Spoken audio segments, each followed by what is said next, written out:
and I hope it will continue to be so, and you will enjoy the rest of your day here in MTC, a place I've been a hostage of for over 5 years. I'd like to talk you through I would like to share a couple of insights into what McLaren design process is like. Basically, everything we do, every product we make, has to convey, follow, and share McLaren design principles that we as a team and brand put together a long time ago as a DNA that defines what our design vision is, and faithfully followed ever since. I'll share a few of them just to give you an idea of what I'm talking about. So, born on the track, everything for a reason, choose to materials, technical jewelry, always brave, and last but not least, explore, understand, create.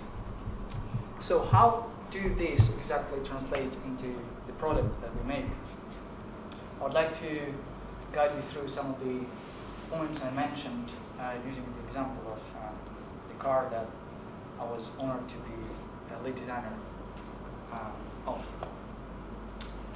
It was a challenging one, and part of the challenge was high expectations, and I picked out a few things. We had a long list of things we actually had to tick boxes of, but I picked out a few so that I can expand on and put it into a story that would be interesting to talk through as we walk around the car. So one of them, as Lucy mentioned, was a target of 100 kilo weight reduction, which was a real challenge because how do you reduce weight on something that was designed lightweight in the first place? So that's where engineering and design team come together in place and work hand to hand. And that was a combination of multiple things. For example, using super lightweight material, obviously, through the bodywork, as well as just physically removing some of the components that you wouldn't expect or you wouldn't want to have them on such a track-focused car. And things like cutting the exhaust from where they used to be, which is in the corners of the car, and having them coming out straight from the engine, altogether helped us to save around 100 kilo, which was a big deal for us, and something that I personally didn't think it was possible. Some of the, I would like to point out design of the wheels. Very intricate details on the inside of the spokes. You can see there are like crease features. You can have a closer look later on, but this is not a styling feature. This is for a reason. It's trying to scoop out and remove as much material as possible. Every millimeter, every gram counts on this car. And the other big challenge that we had was the downforce target, which was 100 kilo of downforce. Downforce is something that physically holds your car down to the ground, and that directly has to do with the weight reduction, because the lighter you make it, the bigger chances that the car gonna literally take off if it hasn't got enough downforce. So the mission was to make the car physically wider in the front so it can grab as much air as possible into the LTRs, which is low temperature radiators, which are positioned in the corners of the car, here and on the other side. And obviously the larger surface area we can create on the front, that means the more air we can get passing through it, and the more pressure, the more downforce we will get to hold the car down to the ground. So which is where basically these front blades came from. So we tried to optimize the thickness and sections through these blades as opposed to what we had on the original 570, which were slightly thicker and slightly differently positioned. And that's all to optimize and allow a better flow for the air to go into the radiators. And so we have, as the air goes into the LTRs, it needs to escape at some point, which is why we have these extra exits because of the pressure that builds up inside the wheel arches. It needs to find a way out. That's why we have these openings there.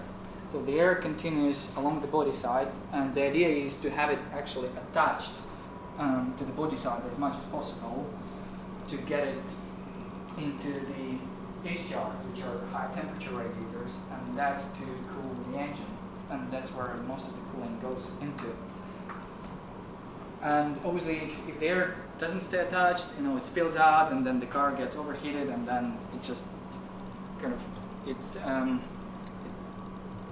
argues the whole idea of being fast and powerful. So this is, as opposed to 570, this is a new feature, again, to keep the air attached, and then to the body side, and then also visually connecting the front through the body side to the rear. So visually, it has a function to tie everything together. As you walk around the car, your eye links the elements, although you don't consciously read it as such, but your eye does the job.